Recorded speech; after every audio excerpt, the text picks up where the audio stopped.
Teacher, I'm 91 years old and this is how I live United. I say retired, but not really. Once a week, I read books to children as part of United Way's education program. Reading to a child creates links between language and literacy. It creates a bond between grown-up and child. And believe it or not, it prepares them for a better academic future.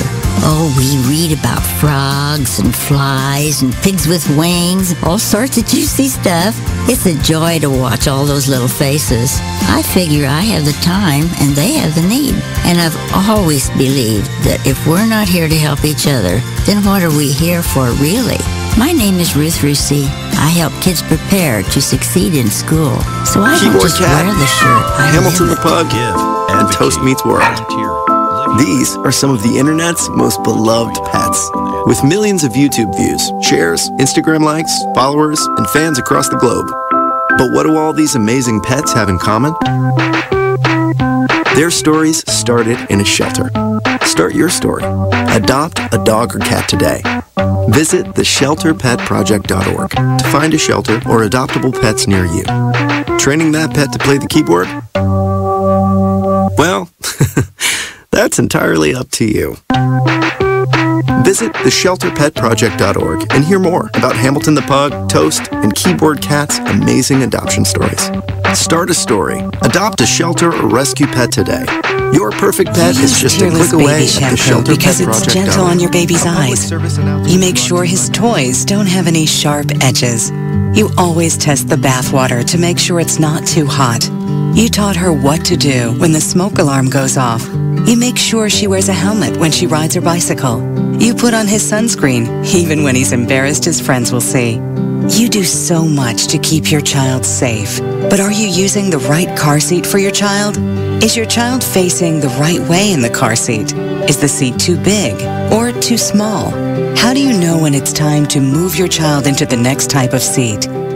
Car crashes are a leading killer of children ages 1 to 13. Protect your child's future at every stage of life. For information on the right seat for your child, visit safercar.gov/the-right-seat. That's safercar.gov/the-right-seat. A message from the National Highway Traffic Safety Administration and the Ad Council. Why is Connor having trouble focusing in school? Having trouble finding Connor's middle school? Would you like directions? No, why is Connor having trouble focusing in school? Finding lowest airfare to Istanbul.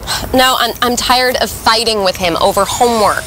Home walk restaurant. Need a review? No, I need help. He's very smart, but his mind wanders. He's disorganized. I think I understand. Oh, good. Finding best potatoes for French fries. No! Russet. Fingerling. Yukon Gold. Why don't you understand me? Sorry, I was trying to show how Connor feels every day. Frustrating, isn't it? Redirecting to understood.org. For the 1 in 5 kids with learning and attention issues, this is what life can feel like. Explore understood.org, a free online resource about learning and attention issues, designed to help your child thrive in school and in life. Understood.org, because understanding is everything. Brought to you by understood.org and the Ad Council. You are listening to BeExposedRadio.com.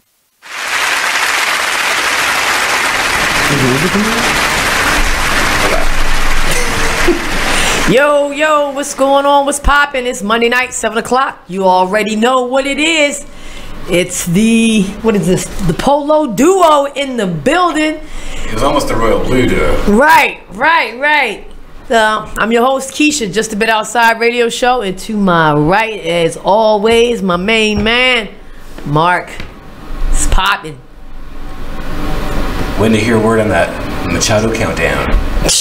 Man, we're gonna get into that in a little bit. Oh yeah.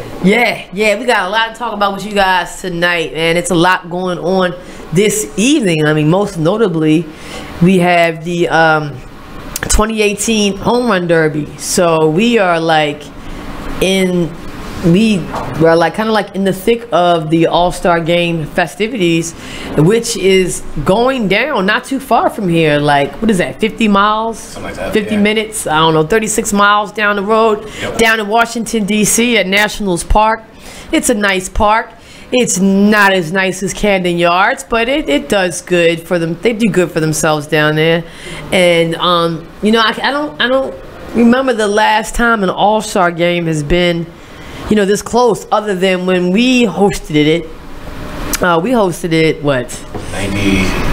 Gosh, it was like a year or two after we built Camden Yards. I remember that because Camden Yards was like the big deal. It might be like 90. I'm gonna say, let's take a little guesses on that. 90. The part you said 94. Yeah. I'm gonna say 96. So we're gonna check that joint and find out when when we hosted that All-Star game. But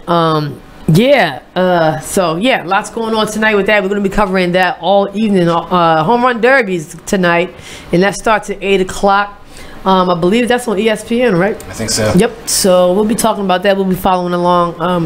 Probably the whole second half of the show for real, because that was fun watching it. Yeah. Let's say, you know, this is starting to become like a tradition for us at Just a Bit Outside. I remember last year, which was our first year. Yeah. And this was like one of the I would say this was like one of the highlights of our first season with Be Exposed Radio, was, you know, just be able to follow the Home Run Derby and comment with our fans and fans of baseball, you know, about the different players. I mean, the lineup, the squads that they have this year is very interesting. Yeah. I don't know if there's a clear-cut winner out there. I'm surprised the defending champion didn't return. Right. That's what I'm like, man. What the hell is going on? Or his counterpart. Yeah. You know, like, I mean, they've been shaking it up there in the Bronx. But as I said, we'll talk a little bit more about that later on in the show. Hey, man, how was your weekend? It was busy. Yeah? What'd you do? Yeah. Met up with a friend, you know, had a little barbecue grill out. Okay. Kids playing in the water. Uh-huh. I just kept busy. Yeah? Yeah. I'm going to tell you who else was out there getting busy, or maybe I should say pushing out. You know, our girl Cardi. Oh, had that baby. You know, we got shout out the girl Cardi. What was that damn kid's name again? I know, I'm about to look that shit up because I'm like, yo, they the names have just been they've been interesting. And you know, I with Cardi's original name was very eclectic, very crazy. So I really wasn't expecting anything different from Cardi. And as most people know, you know, Cardi is dealing with one of the members of the rap group Migos, a rapper by the name of Offset. And okay, I'm kind of seeing where they got the name from. Okay, so first of all, Cardi B's real name is, wait, how do you say this? Belcalis Almanzar?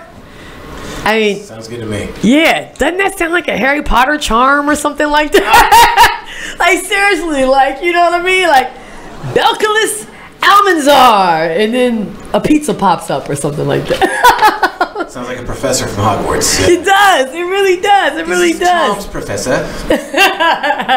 And listen, Offset's real name is Kiari. Okay. So the baby's name, which is a little girl, is named Culture Kiari. So, you know, the whole entire hip hop world and the world really welcome that baby into the world, because we've been watching Cardi. We've been watching Cardi's big ass for a little while now. You know what I'm saying? So she'll be ready to get on tour after she done dropped that baby. She'll be ready to, I guess, smoke hella blunts and drink lots of alcoholic beverages, and I'm pretty sure she had a good old time this weekend. Not if she's breastfeeding. But oh Lord, right? See, you see, now that was let you know how much I'm into the damn thing. I'm like, she can get fucked up right now. You like, no. I mean, some people do. Yeah. Hey. So, I remembered something. I want to do this for a couple weeks now. Okay. As we know, R.I.P. Toys R Us. They went out of business. Yeah. At the end of June. Yeah. Yeah. And I found something there kind of cool. Some NFL Legos. Got one for you, one for me. Oh man! So I figured we'd open it and see what it was. Yeah, I love presents. It's the last thing from Toys R Us I ever bought. Oh my gosh, dude, we got to set these up. Like, all right, first of all, let me figure out how to open this damn thing. With your damn teeth. Right, right. Okay, let's see what we got here. Cowboys, I'm gonna be pissed. If I get Tom Brady, I'm gonna be pissed. And that motherfucker is right on front of this package. All right, let me see what I got here. Okay. Oh my God, I'm giving it away. They must have known. They must have known What'd you get? I was gonna open this bullshit. I got Antonio Brown, yo. I got Antonio. Let me put this helmet on his family. I could have thrown either one to you too. Right, dude. How did I end up with Antonio Brown though? I ain't mad. Like I'm not a big fan, but seriously, Russell Wilson. Hey. I want to trade. As one of the ultimate Ravens fans, for my little, Lego NFL player to be Antonio Brown of the Pittsburgh Steelers. Come on, man. Come on, Mark. This is pretty awesome, though. That makes it for some great live TV. Yeah. I'm going to sit Antonio's ass right here so he can watch, y'all. It's got a little football, too. I don't know how you... Oh. This face mask is hard to put on the helmet. Yeah, I ain't even putting the face mask on. And the helmet is a little cocked to the side there because he's got to be gangster with it.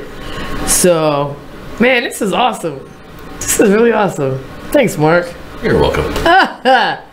This is how we get... Oh, shit. He not even trying to... See that? He ain't even trying to hold on to the ball.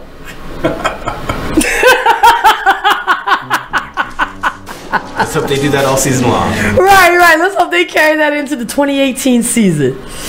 Okay. This is awesome. All right. So, what else is going on? We can make a couple announcements. It's a kind of like a big weekend in Baltimore this upcoming weekend. They have Artscape. Oh, damn, that's right. Yes, we have Artscape, which is a pretty big deal. One of the biggest. What's up, Brad? We are wet. One of the biggest festivals in Baltimore. Yo, can you believe that? I by the luck of the draw, I got Antonio Brown. That shit is ridiculous, man. He's gonna be hanging from the corner of my house somewhere. Hanging by the neck? You said it.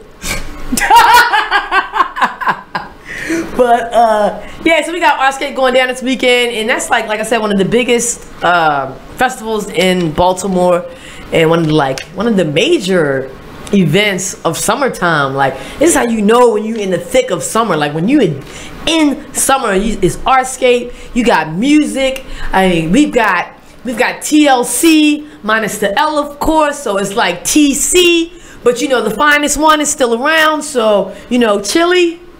Yeah, you was a left eye fan. You was left eye fan. Oh, I was Lord. left eye fan until you heard about her burning down houses and shit. Yeah, she was a little pyromaniac. She like setting stuff on fire and whatnot. Rest in peace, Left Eye. We miss you, boo, but we still got Chili and we still got T-Bars going strong. They're gonna be out there singing the hits like Creep, and we're gonna be chasing the waterfalls. And don't go chasing waterfalls. Don't go chasing waterfalls. And y'all remember all them hits from back in the day. This is a free festival for everybody. And like I said, it's not just about music. We have actual artwork out there, sculptures, authors. I mean, whatever falls under the art umbrella, it's going to be going down this weekend in Baltimore, in Mount Vernon. I guess you could say like Mount Vernon, Station North area. I mean, it's getting bigger and bigger every year. I mean, it's just really amazing. Have you been able to go to Artscape yet? I still have not. What? It's always on like the hottest weekend of the year. Yo, dog, come meet me. Come down this weekend. Meet me down there. You can always go to Artscape after dark, which is like right in my backyard. You get to walk around, get the drinks, holler at the babes. You can, get your little pimp stroll on. Mark, I know how you are with the ladies. So, this is, you know what? Really naming the songs, Ran, not the lyrics. Right. And she didn't even get the name of the song right. Hey, well, I'm gonna let y'all know right now. I'm gonna be out there. I'm gonna be on the streets with the people on Friday. So make sure you holler at me. Make sure you shout me out if you come around town, hun. And you know, Saturday after you've gone to Artscape for a while, if you want to take a load off, you can head down to Raven Stadium. Yes, that was going to be the part 2 of my weekend. And thank you so much for reminding me, because I damn near forgot. And Jana, what's up, Jana? What's up, Deandra? We're going to be seeing y'all real soon on that women's panel. You know, Jana, which is one of our personal friends and reoccurring guests on the show, who works for M&T Bank Stadium and does a lot of work with the Ravens. You know, she put that friendly reminder out there. We'll also put a reminder out there for you guys as well, that on Saturday evening, starts at 6 o'clock. I think so. I believe it starts at 6 o'clock. You can go on down to M&T Bank Stadium and check out the Ravens for free. They do this every year. I go every year. I'll be out there as well if you want to hit me up. It's a really good time for you to get, you know, if you have kids, take the kids down there, take your homies, your homegirls. Come to M&T Bank Stadium for free. They have lots of activities going on down there, really sweet giveaways, and you get a chance to take a look at, you know, your home team, you know, firsthand, like up close and personal, for real. I'll have to look into it more. Maybe you remember from Jana's post, but I thought there was like entertainment too, like some musical acts or something. Oh, I'm pretty sure there's gonna be some music going on down there. And as always, at the end of the practice, there will be a fireworks show. So I mean, this is really geared towards family entertainment. So you know what I mean, make sure you scoop up the little ones and get off your ass and take them down to the stadium, because they want to see their favorite Raven players and they want to watch some football. They've been waiting for what, 6-7 months now. Yeah. So go ahead and give them that little taste. All right, go ahead and give them that little football taste. Is there anything else going on? Any other? I'm trying to think. I don't think there are any other major announcements of what's going on around town. I mean, I went to Atlantic City this weekend. I had a good time. I lost money, but I had a good time. You remember the time that you had? Most of it. I spent a lot of time drinking.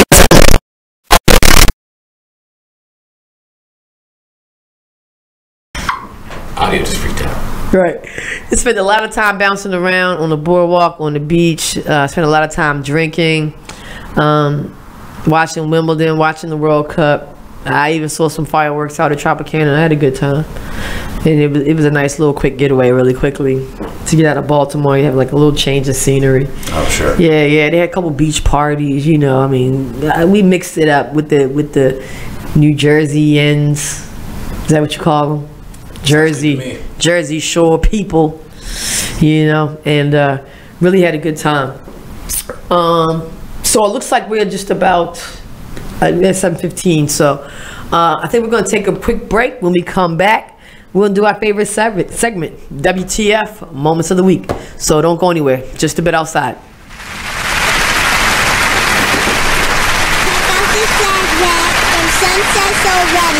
You know, just us as a people, I feel like you should not feel good about that. I'm not quite sure why people,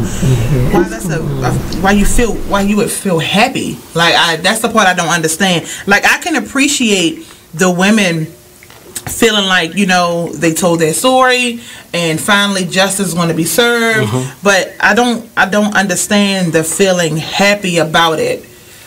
Or the thought that as a woman, which I've been hearing that a lot as I hear people talk about it, and I look at it on Facebook, and I've heard other radio stations speak on it. It's like you should as a woman feel vindicated, or you should be happy and proud, or you being a survivor of molestation, I know you should understand and be happy about it, you know, pro Me Too. I don't agree with that. I don't agree with, first of all, that I should feel any kind of way, and I don't find that doesn't make me happy to see a man go to prison, especially at his age, and basically for the rest of his life, and dealing with the fact that, you know, his own personal things, his daughter just died. Like, I can't be happy about that. Even if I feel justice is served, I can't be happy about it. I would just say nothing. I would just feel like, okay, we won, justice is served, and that it will be the end of in my opinion, my emotion. But the thing that bothered me is today, he had, after the sentencing, after the verdict, he had an outburst. And the prosecutors... Sunset Soul Radio, Thursdays from 7 to 9, only on BigExposedRadio.com. Business owners, need more customers? Offer fantasy sports contests and generate more sales. Restaurants, bars, hotels, auto dealerships, real estate offices. Whatever your business, fantasy sports contests can help you increase your sales and bring you more loyal customers. Visit Fanify.com or call 888-55-SPORT. Our software lets you customize contests fast and easy for your brand. That's right. Visit Fanify.com or call 888-55-SPORT. That's 888-55-SPORT. Or visit Fanify.com. Only in the forest can you see this. But nothing beats the moment you see that. Cool! That's your child's eyes opening up to a world of possibilities. There are some moments only the forest can inspire. Find yours at discovertheforest.org. Learn about forests near you and discover cool things to do when you go. And you might just see this. Visit discovertheforest.org. Brought to you by the U.S. Forest Service and the Ad Council.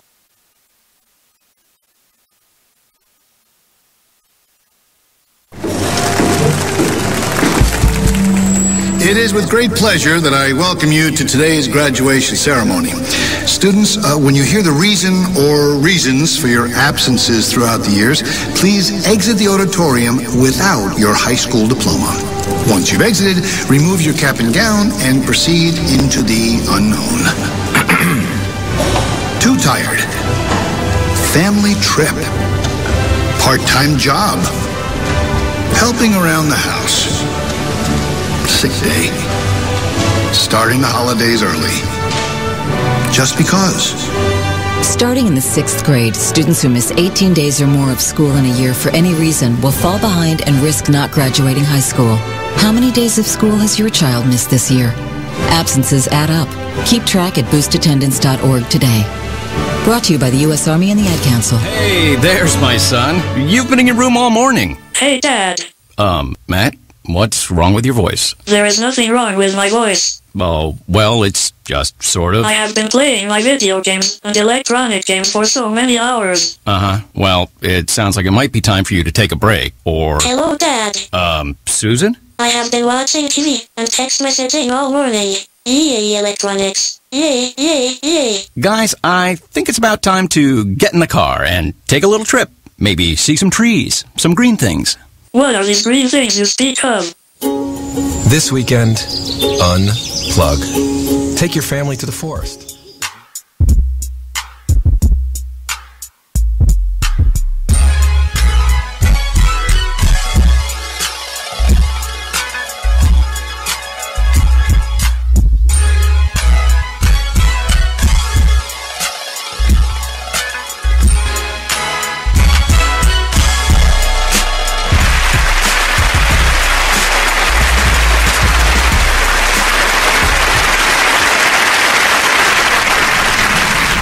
Welcome back, Just a Bit Outside radio show on BeExposedRadio.com. You're checking us out on Facebook Live, on TuneIn app, maybe on YouTube. I think they were testing it out to get the live feature back. Radio Loyalty. Hopefully.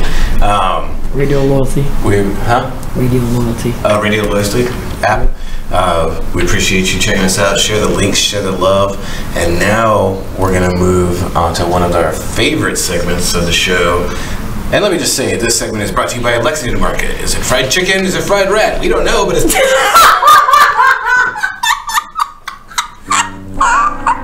WTF. Nasty bitch.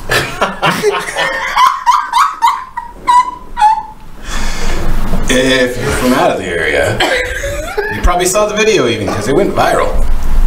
Let that be the first WTF. You might as well, since you done said it, it might as well be the first WTF. Alright, if you are not in Baltimore, and if you are in Baltimore and have been living under a rock or in some cave with Fraggle Rock, and we had some crazy stuff going down. What was it, Friday over at Lexington Market? Thursday and Friday. Yeah. Thursday and Friday. Alright, you want to give a little more color to what's going on? Apparently, someone took some video at the Buttercup Bakery of a rat crawling around the cookies and the cakes. Inside the cookie cabinet, though, like inside the showcase, right? The joint that everybody sees.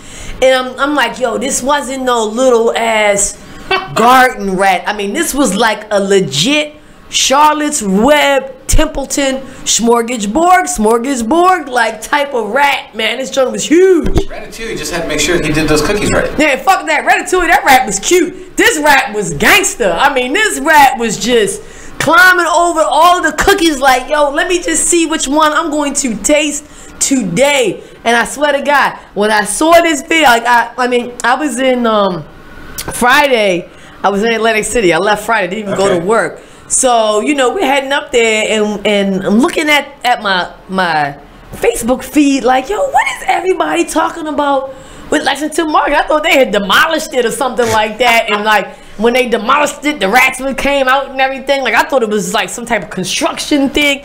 No, this was just normal, legit business hours. Like we get ready to open up. Oh, we got a friend just chilling in the case. Like, yo. Yeah. Yo. The owners, like Friday morning, went around and just started giving notes to all the owners saying that they were going to close down the market. Good God almighty, yo. 11:30, right before the lunch rush, too. Close the damn thing down to do some extermination. So, you know what that means? Because I think that motherfucker opened up at like 6, 7 o'clock in the morning. We had about 5 hours of motherfuckers eating that shit. Yo, about 5 hours of folks eating rat-infested cookies. Dude. That was Buttercup Bakery, not Burgers. Burgers has some good cookies. Man, I don't give a damn. All of them establishments have rats up in there. I bet you. Come on, man. If you didn't think they had rats, you're naive. Right, and that's my other point too. You know, I've been talking to a few people. People are like, oh man, yeah, I'ma just go on over to Northeast Market, motherfucker. It's rats up there too. Okay, And I posted the video to Keisha's page that proved it. And I can't wait for that one to go viral too, because they're just running around having some fun. Yo, that one was even worse because they looked like they was at the carnival somewhere. They was scurrying around and rolling around on each other in the middle of Northeast Market, dog. You can almost hear the conversations that were going on between these two little motherfuckers. Like, yo, I mean, it was like I don't even know. I mean, I'm surprised, but I'm not surprised. I'm just gonna say, like, man, I don't know, eat at your own risk, dog. Eat at your own risk. I don't care how good that goddamn chicken box is. Hey, they got a $2 breakfast over there. That's killer, though. I don't care if the breakfast is 50 cents.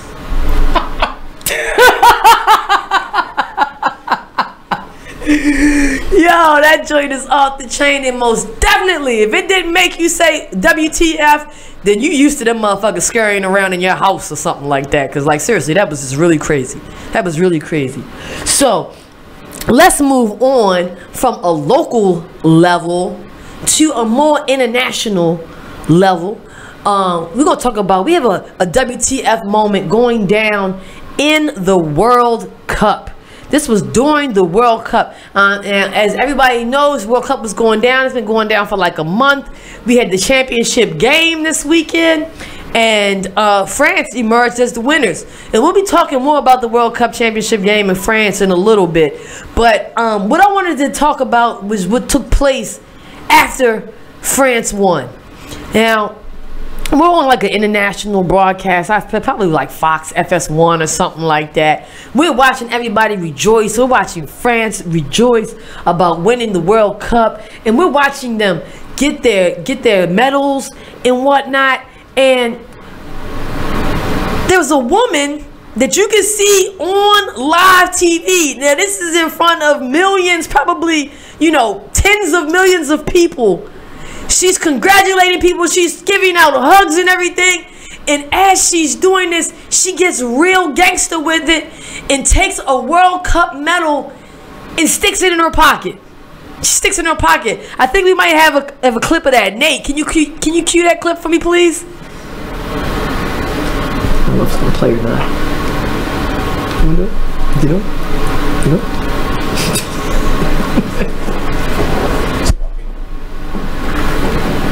You got that clip? Cool. There's no video. Huh? There's no video. Oh. Got one. Just put it in his pocket. Are we on commercial break? All right there, stop. Oh shit! Oh. All right, so yeah, so basically this girl stole a World Cup medal in front of millions of people on TV, and I thought that was pretty crazy because as she's smiling and hugging, no one paid attention to the fact that she took this precious medal and basically cuffed it. And I guess there's one less France soccer player that doesn't have a medal or something. Or maybe a water boy or some type of... Did they catch her? I don't think so. I didn't hear anything about that. Damn. Yeah. Maybe she was a player's mom and wanted to keep it safe. I don't know, but I will tell you one thing. If a World Cup medal shows up on eBay or Amazon, you know where that junk came from. Oh, yeah. All right, y'all, when we come back, we're going to have a few more WTFs for you, and then we're also going to talk about Wimbledon. There was a lot of tennis action going down this weekend, so don't go anywhere. Just a bit outside.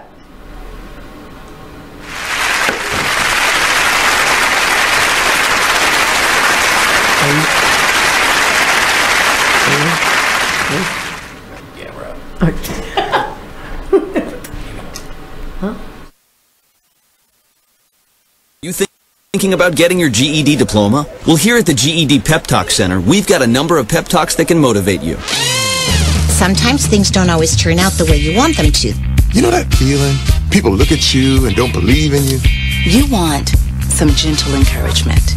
Then you're on your way to your GED diploma and a better life. But I know they're probably just a little bit nervous.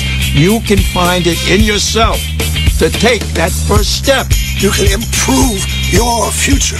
You can do this. I know you can. You need to start pushing yourself. Now get your game face on and take the first step towards a better life. Hurry up! Don't make me repeat myself. Whatever level of motivation you need to get your GED diploma, we've got a pep talk that's right for you. Call 1-877-38-YOUR-GED or visit yourged.org for your pep talk and find free GED classes in your area. GED is a registered trademark of the American Council on Education. Brought to you by Dollar General Literacy Foundation and the Ad Council. Got this snippet from the new season of Talk Lately with Monty when he rants about his staff. I agree. Can you come on? I told you stop touching that button. Why is it so loud? God. Did you turn one all the way up again? Do I have to come in there? God damn her. If it was going right, I would let you do your part, but I'm sorry, but it's just not functioning the way it's supposed to be. You're live on the air. I told you mind your business. Well, Monty, if I can comment on the Jennifer Holliday situation, I can. I know I'm live on the air. I'm sorry, 1 second. Okay. I know I'm live on the air. This is why this whole show is called Talk Lately. Anyway, let's get back to every Tuesday at 7 p.m. only on BeExposedRadio.com.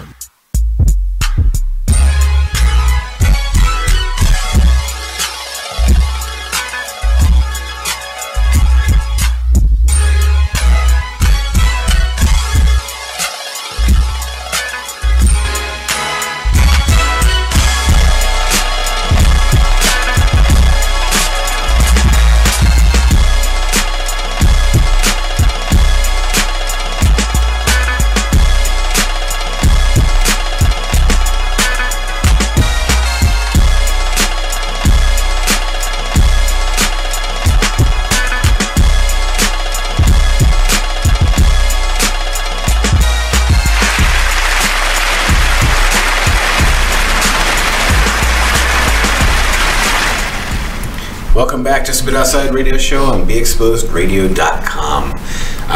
We went over the first couple of WTFs there. Man, Lexington Market. Making me hungry right now. There's a more serious WTF that went throughout last week. Buffalo Bills running back LaShawn McCoy got in well, is finding himself in the middle of an investigation. He hasn't done anything yet officially, hasn't been charged or anything. And apparently he's been down in Florida doing some training, so he wasn't there. But his baby mama, because I don't think they're together anymore,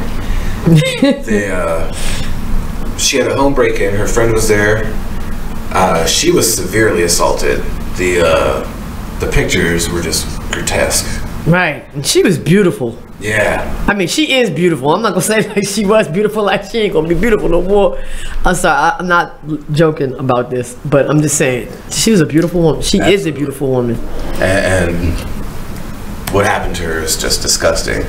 Her friend also was assaulted, but not to the degree that she was.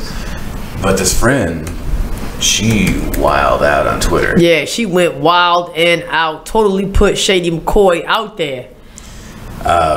She said he beats his dog, beats his kid, beat his baby mama, and pretty much said that he orchestrated this quote-unquote home invasion just so that this assault could happen. Apparently the burglars were after certain items, like they knew what they wanted from the house, so that they targeted this specific house for specific reasons. So, props to the Bills and the NFL for taking these claims serious, and they're going to be investigating them. I mean, dude has a solid alibi. He's out of town, but still. Yeah, but his history ain't working for him. Yeah. I mean, he's apparently there was this party bus incident where they had gathered up him and his team, his squad, entourage, whatever you want to call it, gathered up a group of young ladies or thoughts, if you will. I don't know. But they put them all on this party bus and, got the partying. And I think he was trying to pour champagne or pour alcohol on one of the girls or something like that. And she wasn't with it. And they forcibly removed her. I mean, most people are saying that they basically threw her out the party bus. I mean, this was very inhumane about the whole type of situation. Yeah. So I mean, there's also a few other incidents. We're not gonna sit there and go down the man's whole history, but he's got some other questionable incidences in his past. So the one thing that they do not have is like actual visual evidence of this man assaulting this woman. Yeah. So that's, to me, that's a very important piece. Absolutely. The friend, she ended up taking the tweet down at the advice of her lawyer, but then she did she? She put up another tweet later saying, know what that means? That she took it down because the lawyer told her to. But that she stands by everything that it said. Okay. Yeah, man. I don't know, CTE is real. We know this, and a lot of NFL players, it's just football players and football players, the sport in general, they have this domestic violence. They have a thing. I don't know, what do you want to call it? I keep calling it a thing. It's a problem, right? Yeah, it's a problem. I feel like I need a more technical term, but yeah, it's a problem. And the one thing that I can't say is that I have faith in the NFL, because you know what I mean, the way that they hand out consequences and punishments and shit is there's no consistency whatsoever. So I can't even begin to estimate what's going to happen to LeSean McCoy if he's in fact guilty. Yeah, because I think the current updated rules are domestic violence is an automatic 6-game suspension. Yeah. But then something came up with Jameis Winston, and he got a 3-game suspension. They don't stick to anything. Roger Goodell's just a joke. Yeah, he's a pawn. He's a patsy. Yeah. But regardless, I'm pretty sure that, I know that all of the NFL and a lot of NFL fans, we're right around the corner from the season starting up. They're gonna want to know what's going down. I mean, if you're a fantasy football player, are you going to draft this dude? Like, you know what I mean? Like, how long is this thing going to, you know what I mean? Like, how long is it going to play out? Will there be, you know, any type of action this season? Or will it be the type of thing where they like to do, where they wait till next season? You know, so yeah, we'll all be on the lookout to see how that thing shakes out. And then, man, that's a crazy WTF. Yeah. You know, we got another crazy one. You know, our man Papa John, he's back in the fire, back in the oven. Can't seem to keep his mouth closed. Apparently, he was using some racial slurs during a conference call not too long ago, and he has since then resigned. Is that correct? I think the board removed him because he had stepped down as president. Yeah, he resigned as president. Now he's just completely off of the board. I guess so. Yeah. Okay, so yeah, like losing his presidency of pizza wasn't enough. He just had to he just had to keep popping off at the mouth. So now he's like no longer on the board. And what was it? You were telling me something offline about Morehouse? Yeah, Morehouse College, you know, historically black college. They had a Papa John's on campus, and they kicked him out, the franchise. So they're continuing to lose money. I'm pretty sure their stock prices continuing to fall. Just word to advice to Papa John or whatever. What's his name? John Schnatter. I don't know. John Sleazy. Yo, word of advice to John Sleazy, man. Just the next time you want to open your mouth and say something, put a slice of pizza in that junk. I mean, the pizza's nasty anyway. You know what I mean? Like, we need that garlic butter sauce. Man, you could put Jesus on there, and it wouldn't make that pizza taste good. I can't remember the last time I had a Papa John's pizza for real. And this is outside of him being an ignorant bastard. You know what I mean? Like, seriously, I can't remember the last time that I've had Papa John's. So, you know, there you have it. And then there you have it too, like our WTF moments of the week. And I love that part of the show, yo. I feel like we might have to give it some more time, like a bigger segment. You know what I mean? Because it seems like 9 minutes just isn't enough. We're always spilling over. Do a show that nothing but WTFs. Yo. That would be the most ignorant show we ever did.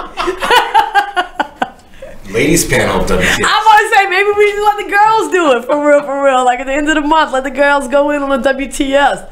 I mean, we're going to have Tyra. I believe we're going to have Tyra in the building. I don't know if they're watching Tyra. Marquita, you know, she's funny as hell. And I believe Erica's coming back. You know, she's like, you got to do another panel. Can I come back? I'm like, all right, let's do it. Let's go. So maybe we'll let the girls, you know, go ham on the WTFs. Then we'll start telling them to start looking right now so they can make it real good. But let's go back across the pond. Let's go on over there to London. Jolly old England. Yeah, land of fish and chips, where they were playing tennis all weekend and wrapping up, I have to say, an amazing Wimbledon tournament. Mark, this joint was so exciting. All the way down to the very end. It did not disappoint, man. And I want to take this time to shout out the winners of the Wimbledon tournament. Mr. Novak Djokovic, who is made a comeback. I mean, the Joker is back. And he is taking some time off. I think he had some personal issues he was trying to, you know, deal with. And I believe an injury as well. But, you know, he came back in full effect. And I got to shout out Angelique Kerber from Germany for taking down my girl, taking down the GOAT, Venus Williams. Man, I mean, that was very surprising to me. I almost made that my WTF moment of the week. You know what I mean? Actually just watching Serena like lose to Kerber, I was just saying WTF the whole entire match. Like, yo, what's going on out here? And it was like, you know, it wasn't even close. It was like, what, 6'4", 6'4", 6'4"? 6'3", something like that. Like, yeah. I mean, you know, not one set with the tie break or anything like that. You know what I mean? Like, I mean, she just basically outplayed Serena Williams. But I just want to take a few minutes to go back. I want to talk about the men's draw a little bit, which was between Novak Djokovic, who is Serbian, And Kevin Anderson, who I believe is South African. Yeah. And I have to shout out Kevin Anderson. What an amazing run he had in this year's tournament, man. I mean, he took on some pretty formidable opponents. I mean, he had Novak Djokovic in the finals, but I just want to talk about this semifinal match between him and Isner. Yes, between John Isner. Man, that joint was seriously one of the craziest tennis matches I have followed and watched in a very long time. I might even say, like, for real, like in my lifetime. You're a big tennis fan. Yes. So if people don't know, it went 5 sets. Yep. And that last set, usually someone wins when they hit 6. Mm-hmm. They kept on tying, and it went 26 to 24. Mm-hmm. 26 to 24. That's 50 sets for that last match. Yep. As a tennis fan, I don't know, purist or whatever, do you like that? Are you like, is that too much? Hell no. I love that shit. Like, seriously, if I could, if God willed it, I would have liked that match to go on another 30 minutes. I mean, like, seriously, it was like the match that doesn't end. But the thing about the tiebreak is, like, when you get to that point where you have to win by like 2 points, and people are, and they're just going back and forth and evening up the score, like, you are literally on the edge of your seat, like biting your nails, not knowing what's going to happen next. I mean, like, it's like constant suspense. You know what I mean? You know how, like, in football, you've got that time in between plays where, everybody's getting set, or, like in baseball, you have that time, like that stop time where you can kind of get yourself together. Like, tennis doesn't allow you that time, And, this was, like I said, this was one of the most awesome matches I've ever watched, and seriously, like, the longest. I mean, it took 2 days. I mean, the first day wasn't even enough. Like, they had to, like, finish things up. And I'm sorry, that didn't take 2 days. Yes, it did. I think it did. Yeah, it did. It did take 2 days. It took 2 days. But the match in its entirety, I believe, was 6 hours and 35 minutes. Damn. So a couple little fun facts about what you can do in 6 hours and 35 minutes. Okay. I saw this. So you can fly from New York to London in that time. Okay. And you can also run, well, let's not say run, but win the New York City Marathon 3 times over. Damn. Right. And you know what? That's just a testament to, the caliber of athletes these tennis players are, I mean, you are running nonstop with few breaks, you know what I'm saying, in between for 6 hours and 35 minutes. I mean, straight beast mode. And, like I said, I really got to shout out Kevin Anderson. I also got to shout out John Isner as well. I mean, I really thought he was going to be the one to take that match because he had just been his serve has been so amazing this tournament. But, well, I'll say I asked you that question for a reason, because, and I don't know if you heard about this or it's news to you, but the BBC commentator that was doing the broadcast for the BBC, and what did he do? Well, no, he was kind of was saying what you were saying. He's like, "This is great, this is wonderful, it's edge of your seat." His broadcast partner, who is also an ESPN commentator, John McEnroe. Oh God, he gets on my nerves. Yes. Former professional. Yes. Top of the game at one point, and he totally disagreed, and he said tennis needs a more decisive tiebreaker, something that doesn't run this long, because when a match goes 6.5 hours, his argument was some of the casual fans will get bored, will start flipping the channel, will move away, and maybe it'll lose those casual viewer fans. I wholeheartedly 100% disagree with that shit. That makes absolute, like, no sense to me. You know what I'm saying? I mean, like, when we were watching the World Cup, after we went through the 90 minutes, and then after we went through the extra 30 minutes, when it got to penalty kicks, we'd be like, oh man, I'm tired of this bullshit, and turn away. No, we did not. We was like, yo, this is crazy. They penalty kicking. What's going to happen? Like, I mean, you know, seriously. I mean, and to me, that's like the equivalent of overtime in the NBA, that extra 5 minutes. Like, dog, if you're a real fan of the sport, you can never get enough. You know what I'm saying? Like, seriously, when you get to that point in football where it's like, you know, you've expired all the extra time and that you're at sudden death type shit, you ain't going nowhere. You're holding your pee. You're making sure somebody's refilling your beer. Your eyes are glued to the TV. So I mean, I don't know, man. I just can't say that I agree with that. But you guys, when we come back, we're gonna talk a little bit more about Wimbledon, and we're also gonna squeeze in a little real on wrestling with my dude Mark Foster. Don't go anywhere. Just a bit outside.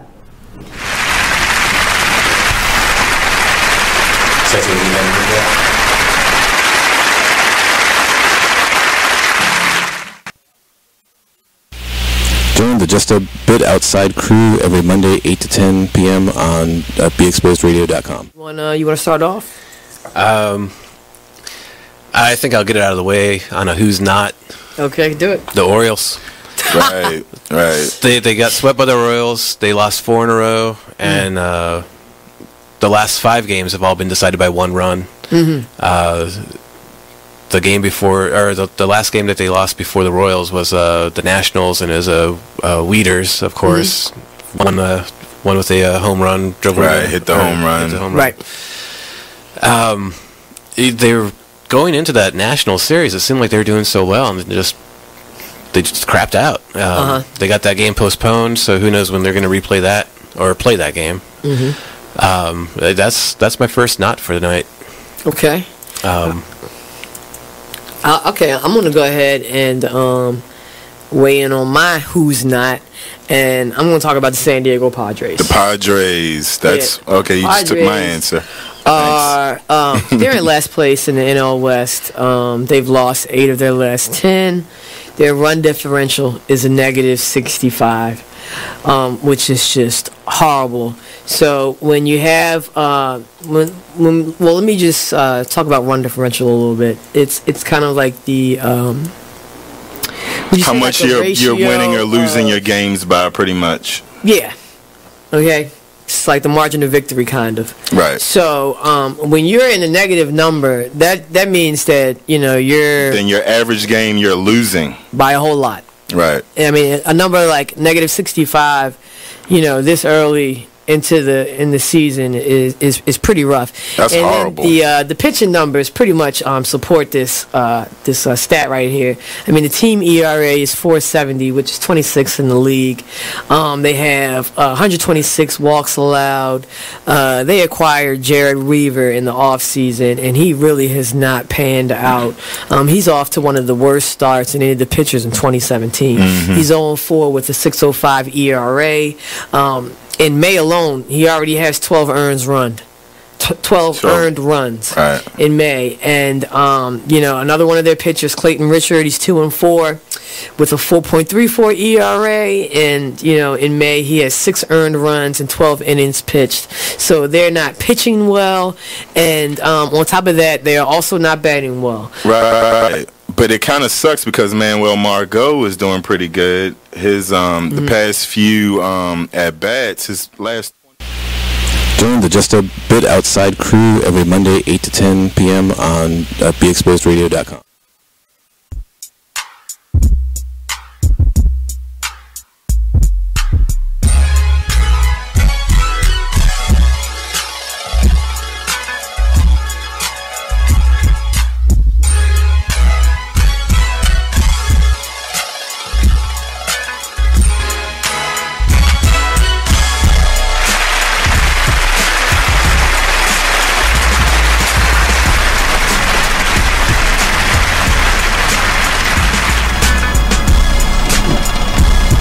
Welcome back. Just a Bit Outside Radio Show on BeExposedRadio.com. Share the link, share the love.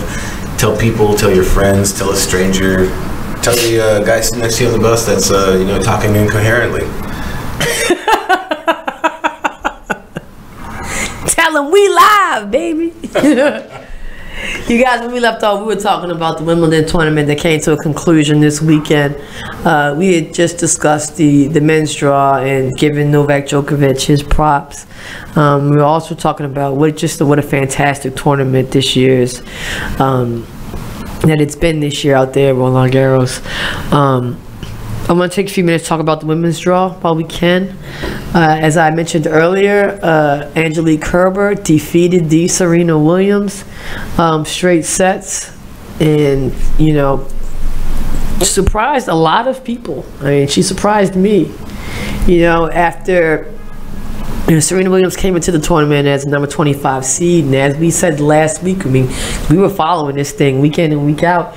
As of last week, there were no top 10s left in the tournament. So the fact that we had a final with 2 seeds outside of the top 10 was just phenomenal in itself. And Angelique Kerber, defeating Serena, and I could tell, to be completely honest with you, like I could tell that it wasn't going to be a good match after the first 4 games.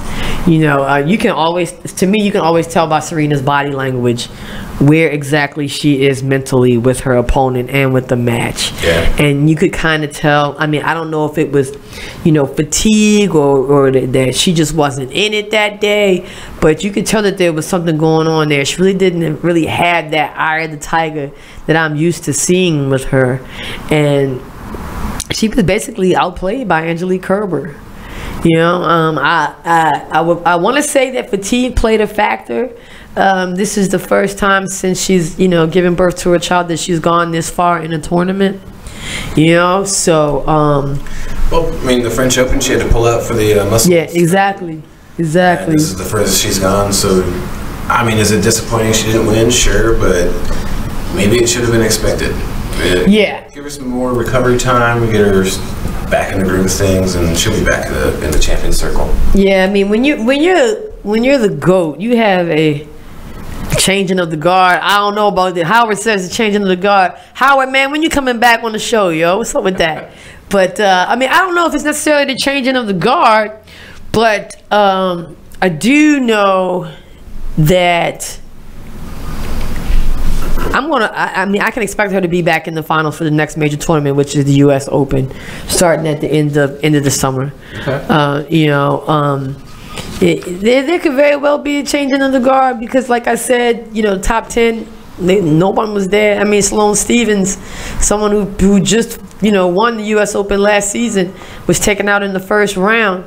I mean, maybe there are some nice young talent coming up out of the women's draw, and maybe it is their time. And just in tennis and period, also on the men's draw as well. I mean, the top four weren't in the finals. That's true. I think Novak is like I think he might even have been like an 11th or 12th seed. Yeah. And I mean, this could very well be the time, and I think that would make tennis all the more interesting. Especially the women. There is so many young women that are just coming up. Last 8 majors, all 8 different winners. Yeah. There's no, you really can't say, oh, this person is going to win or this person is going to win. No, I mean, they're just coming from every which way, every tournament. Yeah.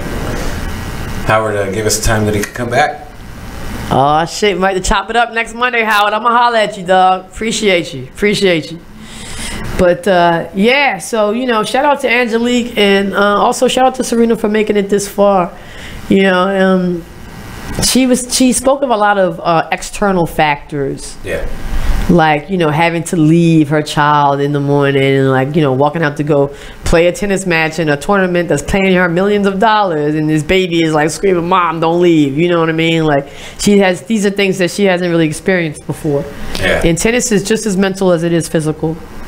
And like you said, shout out to Kerber. Yeah. Because when I was looking at the matches last week during the show, especially, it's I think at that time it was the quarterfinals, and she had some great draws coming up. Yeah. I wasn't sure if she'd make it to the final, but I mean, she just played amazingly. Yeah, it wasn't an easy road for either one of them. Yeah. It wasn't an easy road. Because like we said, these unranked, lower seeded women, I mean, they brought their A games. Yeah. They brought their A games. I mean, it wasn't just one person out there eliminating. All of them was eliminating, you know, so it wasn't an easy road for neither of them. So it really made for, he wasn't, 12. Howard said he's 12, so that's what I thought. But so it made for a very exciting Wimbledon tournament, and I'm telling you, man, I am really excited for the U.S. Open. And you know, Mark, you already know I'll go up there every year. I'll be back up there this year, so I'll be maybe I'll go live this time if I'm not too wasted. Take some more pictures and hopefully meet some more tennis players. So I'm excited about that. Okay, so that's all the time we got for this segment. We're going to pay some bills when we come back. I promise you. We're going to do the Real on Wrestling. And you guys, the Home Run Derby is about to start up, so we're going to chop it up on the baseball tip. So don't go nowhere. Thank you for tuning in to BeExposedRadio.com. Sit back, relax, and listen to this flashback of the Artist Exchange Radio Show. What does hustle hard mean to you? What does that signify in your life? That's a lifestyle for me. You know what I mean? Like, true story, I was born into a family and a community of hustlers. Now let's get focused right quick, because when people hear the word hustler, they confuse it with con artist or something negative. So they like to call people entrepreneurs, right? But the definition, and I'm paraphrasing, you know, but the definition of hustle is forced movement or to be hurried, right? But we're not talking about just pushing other people. Sometimes you got to push yourself, and that what makes you a hustler. True story. So the thing about it is, like, when it comes to hustling, listen, quick story. I used to go buy juleps a lot, right? And my grandmother used to make me clean the yard, you know, shovel snow, do things like that to go get a julep. But one day she was like, look, you putting all your money in someone else's pocket. Word. Save those quarters, and I can teach you how to make a formula, and you can sell your own juleps. You understand? So the next couple weeks, I saved my money. Always a hustler. Listen, got to love but think everybody about got this. a grandma's story like that. Grandmothers are the natural hustlers because they were the ones who maintained and sustained our families through epidemics. You're talking Big Mama went through slavery and held it. You're talking Big Mama went through the Depression and held it. Big Mama went through crack and held it and still maintains it today. So if you don't think you come from a hustler, then you don't know where you come from. You understand? That's so real. I began to sell juleps, and ever since then, I capture a hustle. And a hustle is not a swindle. It's not a sneaky thing. It's up front. You're providing a need. You understand? So you're the bridge. If you're a true hustler, you're trying to be the bridge. If somebody's on one side and they need to get the other, you're trying to be the bridge, fill in the gap. So hustling is a lifestyle. It's not something you can do 10 minutes out the day. It has to be something you live. Word. Hey, what's up? This is Nate, host of the Artist Exchange Radio Show. Tune in every Friday, 7 p.m. to 9 p.m. and every Saturday, 12 p.m. to 2 p.m. Real artist, real talk, real live. Here, live on BeExposedRadio.com.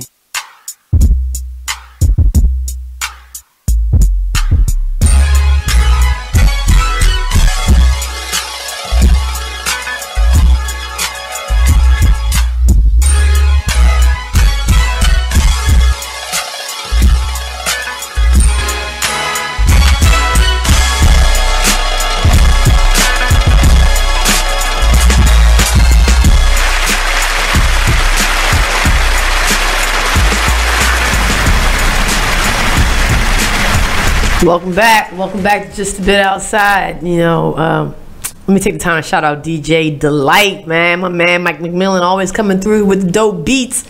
I gotta tell you, man, like, I'm sitting up here listening to the beat, and you know, you got this thing, this kind of phenomenon, this challenge. I think it's called the Shiggy Challenge or Shiggity Challenge or something like that. It has to do with this Drake song called In My Feelings, and everybody's been singing this damn song to me. I mean, I'm on the verge of hating it, but since it's still kind of cool right now, it's still kind of fresh and new, it's kind of fun.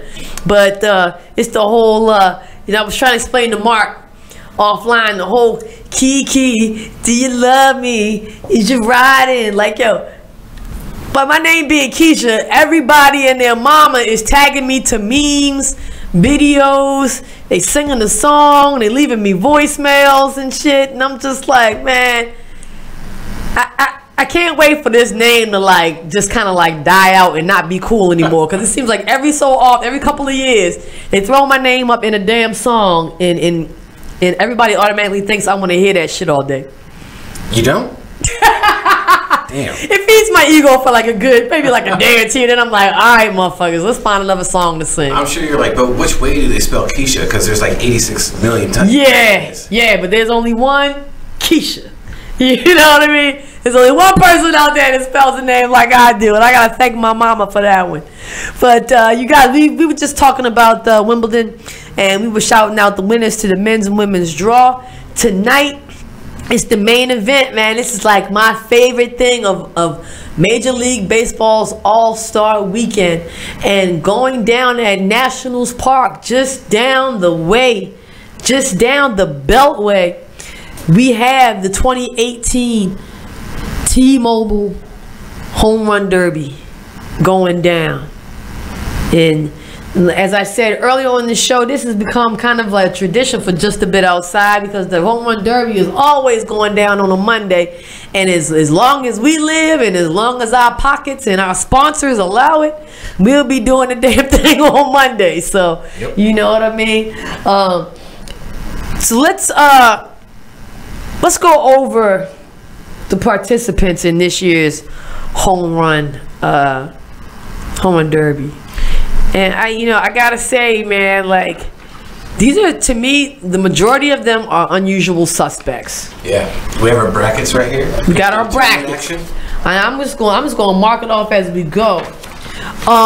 So looks like the first top part of the bracket here looks like a National League matchup between Jesus Aguilar of the Milwaukee Brewers and Rhys Hoskins of the Philadelphia Phillies.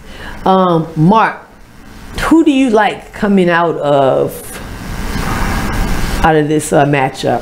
Right here, I'm gonna go with. Like you said before, like all of these are tough. Yeah. I think I'm gonna go with Aguilar on this one. I'm going with Aguilar as well. I mean, how can you go against a guy named Jesus? You know what I'm saying? He leads the National League, 24 home runs. Yes. Is he a rookie? He's not a rookie, is he? I don't think so.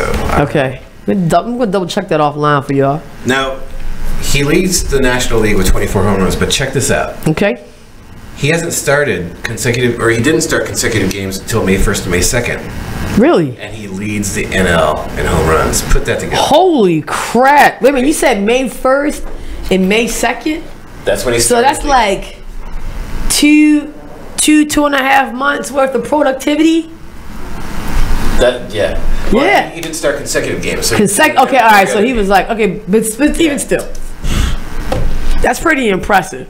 Yep. And I've been following this guy. He's got a mighty swing. So, besides the name that is like Jesus, I was just like, he's got good form. He's got a big swing, and they find a way to talk about him almost every night. So I mean, it's hard to go against this cat right here. Let's work our way on to the bottom. How did they come up? I don't know. Wow, I'm looking at this. I'm sorry, y'all. I'm looking at this. How is there only one AL player in this whole? Did you notice that? Look at that. We only have one person representing the American League in the Home Run Derby. What in the hell?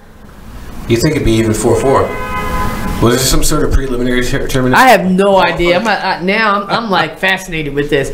Okay, so we're gonna move down to the bottom portion, bottom left-hand portion of the bracket, which is right here, and that's between Kyle Schwarber of the Chicago Cubs and Alex Bergman of the Houston Astros. Well, since I'm just gonna tell you right now, Mark, since Alex is the only one representing the AL and we are in the AL, I'm gonna go with Alex, man. I'm just gonna call him home team, and because he's representing the AL, and that's what the Orioles in the AL They're in American League East. And I just got to show them the love. I'm going to go with Alex on this one.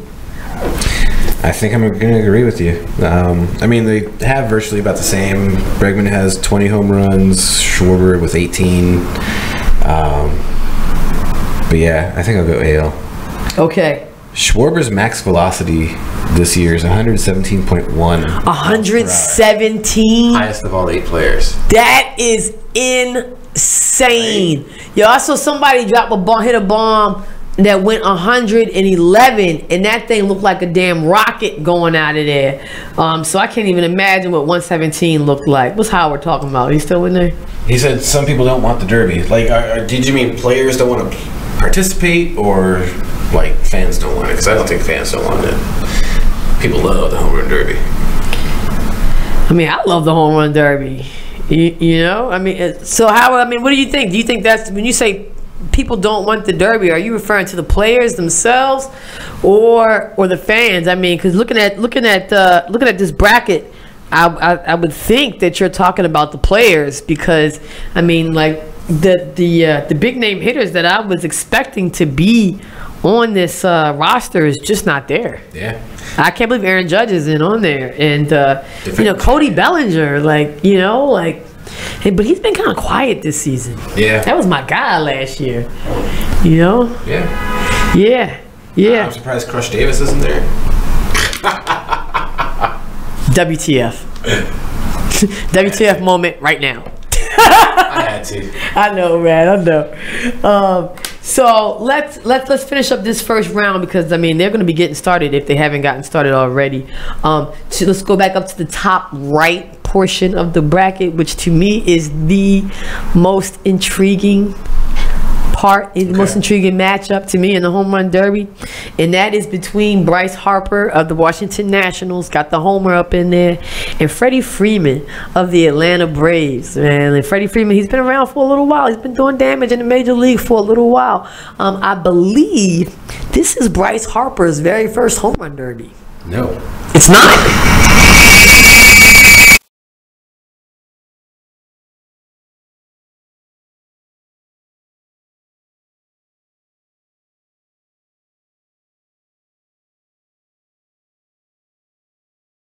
Yoenis Cespedes. 2013. That must have been his first year. Maybe. Must have been his first year. Okay. Well, nonetheless, to me, the most intriguing matchup out of all four. Bryce Harper, we all know he's in his a contract year, so everyone. They can't see him. They can't see him. Shut us off. He's in his contract. And I guess which might be why he's chosen to. Yeah, I mean, maybe he wants to show off his skills a little bit. I mean, I don't know. But who do you have between Bryce and Freddie? Again, it's a tough one. Yep. I'm gonna go Harper. I'm gonna go with Bryce Harper too. Like, we're gonna have to disagree somewhere to make this interesting. Like, we can't just be both. It's his home field. Yeah. He's gotten to the finals before. Okay. This was interesting, and I don't think it reflects on Freeman himself. But he's the first Braves player to enter the home run derby since Andrew Jones in 2005. Mm-hmm. Every Braves player to participate has lost in the first round. Oh Lord! You sure? You still? Okay, yeah. I guess we still want to go with Bryce. If history, if we're gonna go historically speaking, doesn't favor the Braves. But I don't know, man. It seems like this is the year where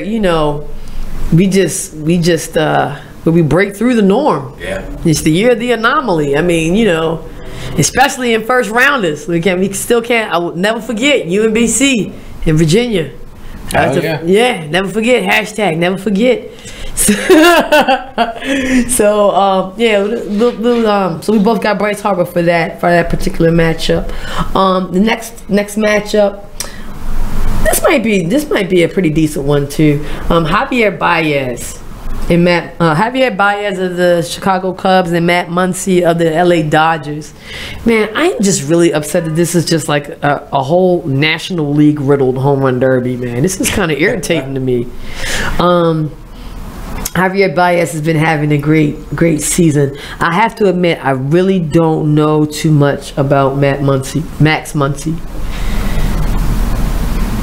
Who you just gonna go with the name that you know, or did you do any research on Max? Let me throw you this out there. Okay, throw it out. Give it to me, babe. This might sway you. Yeah. Again, like it's a toss-up. Yep.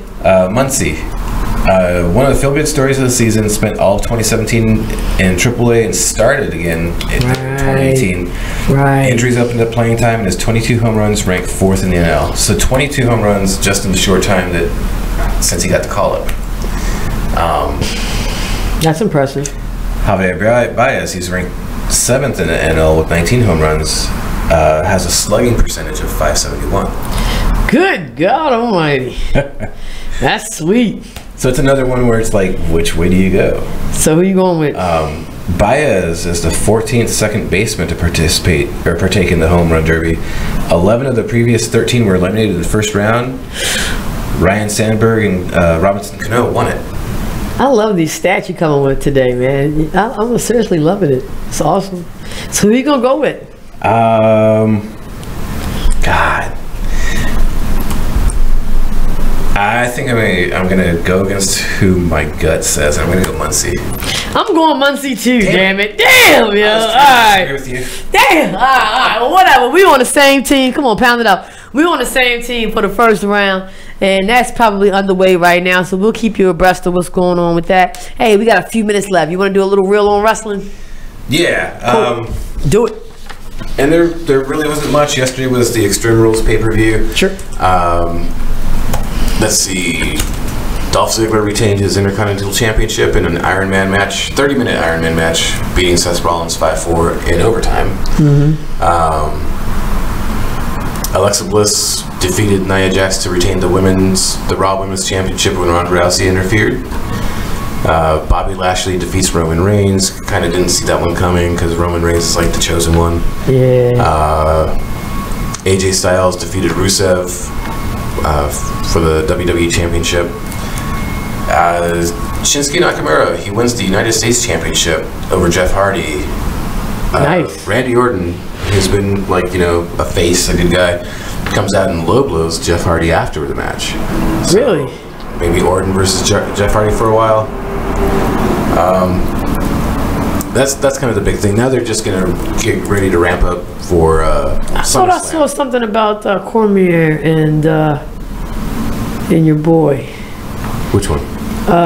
Daniel Cormier. Brock Lesnar? Yeah. I thought I saw something about that. I haven't heard anything new since last week. I think it was like basically some more shit talking for real. Which, that's an interesting thing too, because Brock Lesnar still has the WWE Universal Championship. He doesn't really show up very often. Right. Just whenever they want him to. There was rumors he wasn't going to be on SummerSlam, which is like the next show, the next big show. But now they're saying he is going to be on there, and I am willing to bet that whoever he faces ends up taking the title off him so that he can go off to his training camp for UFC. Sure. And then another little thing I just wanted to hit on. A couple weeks ago we had Bobby Cruz on the show. Yeah. Ring of Honor Wrestling. Ring of Honor, they put up on their Facebook and their webpage and everything. Coming back, aren't they? Coming back to Baltimore. Yeah. October 13th for another pay-per-view, Glory by Honor, which definitely want to hook up with Ring of Honor again and talk to them and see what we can do. Bobby, you cup of clam chowder, you. We're going to have you come back on the show, man. Yeah, you cruise on down. Yeah. We'll have Ray Lewis here waiting for you and everything. Hey, you guys, when we come back, we're going to talk, we're going to have your Major League Baseball booty huffs and who came through. Also, we're going to talk about that World Cup, man. We can't go all night without mentioning something about France. So don't go anywhere. Just a bit outside.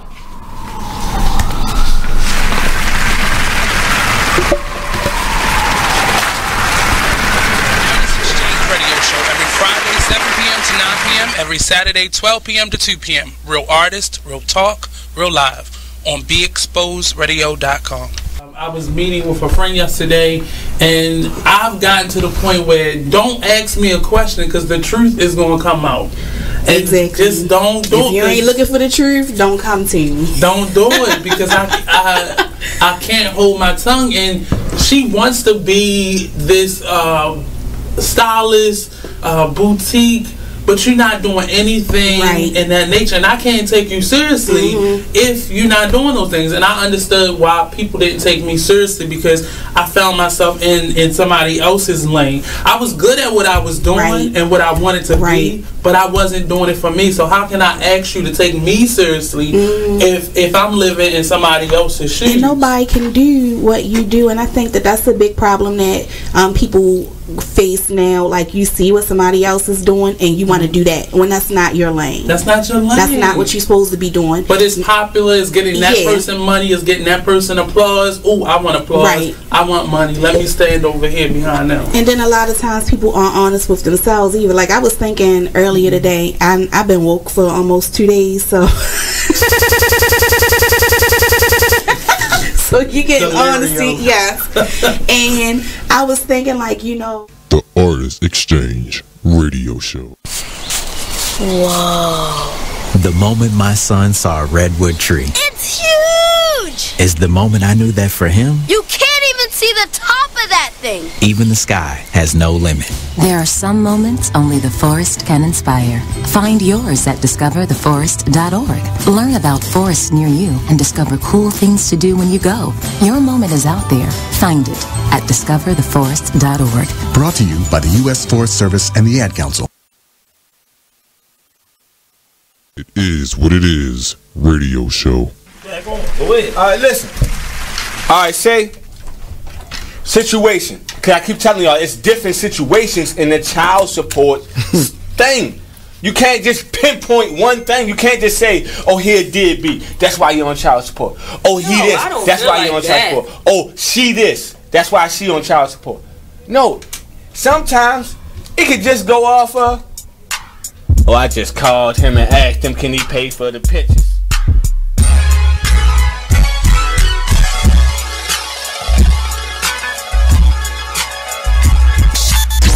Join the club that gives you stuff. Hey, thanks! Radio loyalty. Here's how it works. Just click on the radio.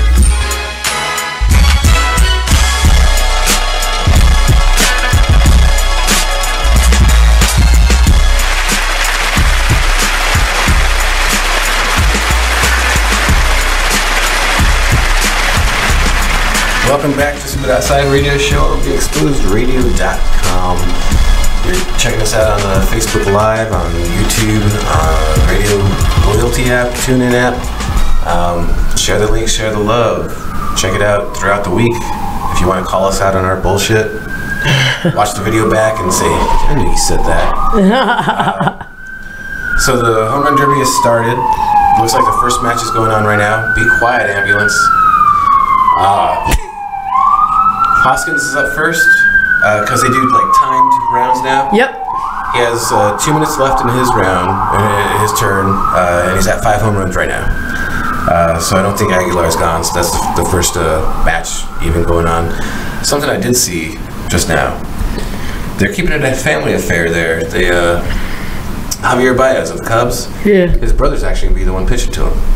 Yeah, that's one of the cool things about the Home Run Derby. I mean, people have had their fathers come out and pitch. I remember, I think it was Robinson Cano. Yeah. Had his dad pitching to him one time. And, brothers, so this was like one of the extra bonuses of the Home Run Derby, man. It's like, who they actually choose to get them to pitch to them, And have somebody like your brother or your father, I mean, that's just got to make it all the more special. Yeah. Now just put it straight and slow. Yeah. Just do what I told you.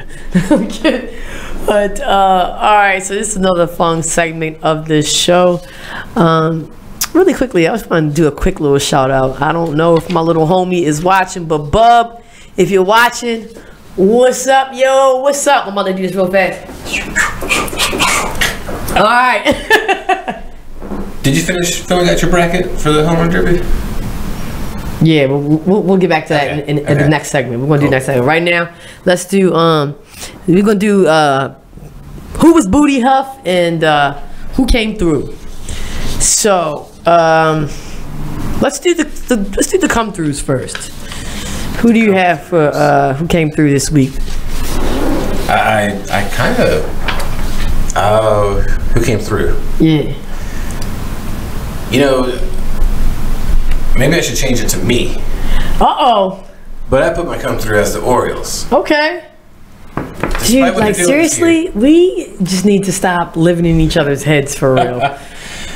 Good. Well, we mentioned Manny Machado earlier. Yeah. And last week, I called out all the pundits for downing on the Orioles, saying that they were driving the price down by keeping them for so long. And I said, nah, that's what happens. They hold on to them, and these teams start bidding and trying to win the person's services. And that's exactly what happened. The Phillies dropped out last week. Mm-hmm. And then later, towards the end of this week, over the weekend, and they dropped out because they said the price was too high. But now they jump back in and raise their offer. And that is apparently who has a handshake deal that might acquire Manny Machado. They're the front runner as of right now. Yeah, you know, there's a pretty interesting activity yesterday. Yesterday they had a game against the Texas Rangers where there was a rain delay in the middle of the game. And when play resumed, they pulled Manny Machado from the game. Yep. So of course, you know, that's going to pull a lot of speculation, like, oh, and I think it's true. I think that we were going to hear something we are going to hear something this week. You know, I mean, that was a very significant move. I mean, they have to be, if the deal isn't closed already, on the verge of closing the deal, because, you know, that just screams to me, you know what I mean? Like, we ready to ship this guy away, and we can't take no chances whatsoever. Yeah. And now they're saying that the Dodgers, the Yankees, the Mariners, they're all really heavily bidding. There was even rumors that the Red Sox got involved because they don't want the Yankees to get them. Exactly what I think that's a collective feeling amongst everybody in the world. Exactly what I said last week, though. Hold on to them, get these people bidding, and they'll ship them off and get a good price from them. I'm excited to see what they get. Okay. I'm gonna kind of piggyback. I'm gonna stay in the same vicinity. I'm gonna stay local with my who came through. Yo, I have to talk about Jonathan Schoop. Okay. Yeah, you know, we know that in the beginning of the season he was dealing with injury. When he came back, initially he had a rocky start, but he is having one hell of a July. Yeah. You know, he had a 10-game hitting streak, which, you know, pretty much lasted up until last week, I believe. And every game that he's played in the month of July, he's gotten a hit in, except for 2. You know what I mean? And so for a team that is losing their ass damn near night in and night out, that is one like bright note. That's one like thing that you can kind of like, you know, lean on. They won the last series. Yeah. Well, yeah. How great are the Texas Rangers doing right now? I would like to know. Right. Okay. Yeah. So So I mean, you know, that's kind of like a little who came through in hometown hero kind of wrapped into one. Man, I'm a big Jonathan fan, and I was, you know, like, to be honest, like, I don't want to see Manny go, but I'm either going to be more so upset with the fact that they're breaking up that duo, man, because to me that was like one of the youngest, hottest duos in the major leagues. And Schoop's next year is his last year, so he might get shipped off too. Yeah. They even talking about sending Adam Jones somewhere. I'm like, yo, y'all done went from not wanting nobody to go to shipping every damn body away. Adam Jones said like he'd do like who was it? Something like get traded now and then come back next. What are you talking about, man? Stop smoking that Cali bud out there in San Diego, Adam. That's high talk. I even heard that Britain might get packaged with Machado. Oh my Lord. Okay.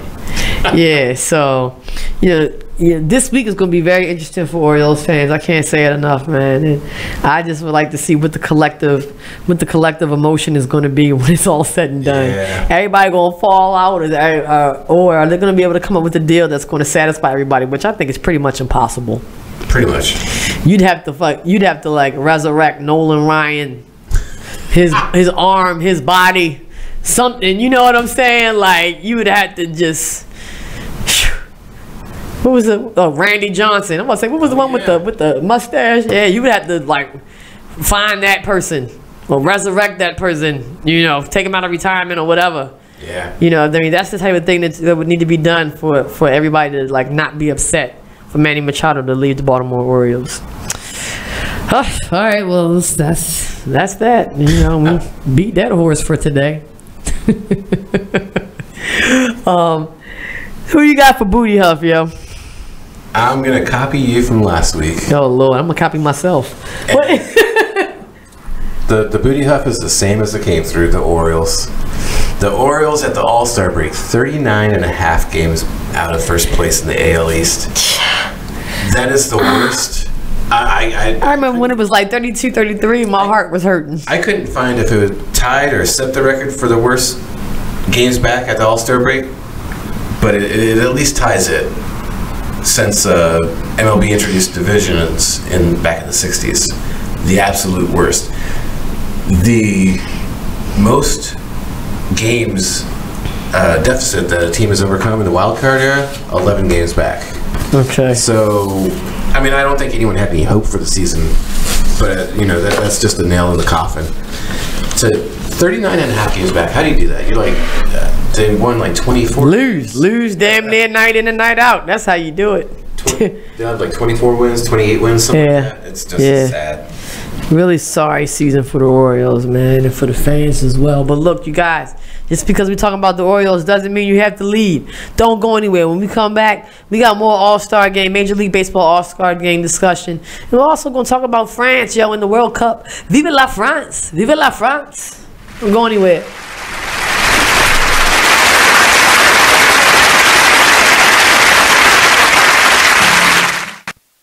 The Inspired Radio Show. Tune in every Wednesday from 7 to 9 p.m. I'll give you an example of mine, and this is real simple, but I know I'm not the only one that this happened to. So I went to Target last night, and I'm shopping. I'm just filling my cart with this and that. Ooh, I like this. Ooh, a little Christmas gift right there. Get to the register.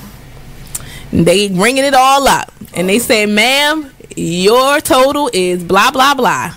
I open my wallet, I go in my wallet, and my debit card is not in there. I was caught slipping, y'all. I was caught slipping. Oh, my wonderful merchandise, I had to leave there at the store because I was caught slipping. I didn't have my card. Now, I know I'm not the only one that has happened to. For sure.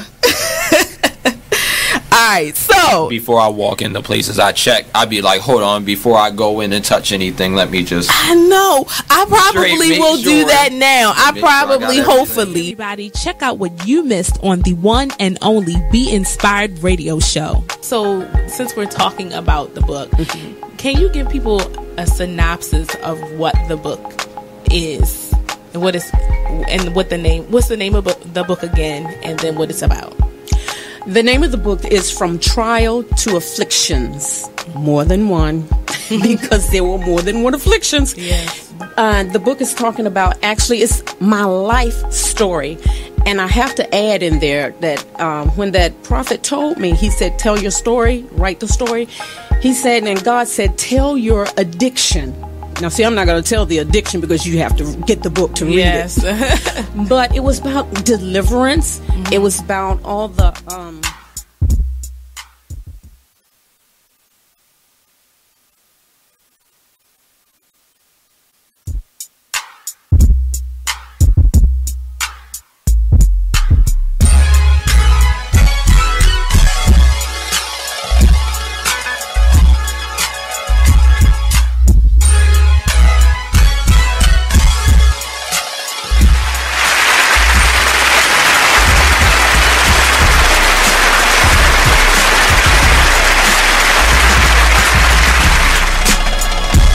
Welcome back to Spit Outside Radio Show on theexposedradio.com.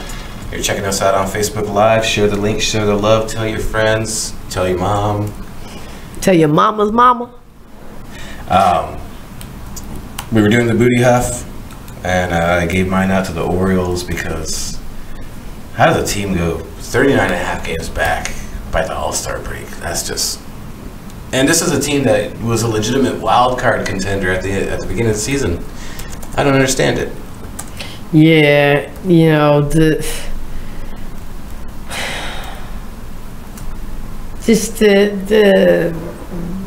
way that the Orioles have gone over the past couple of years, it's just been.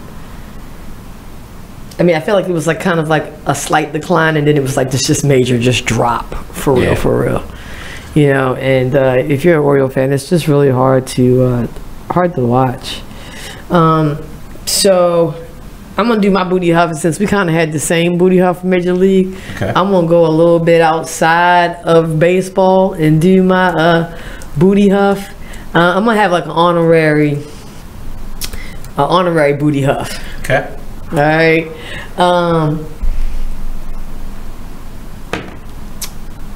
This is about Shaq.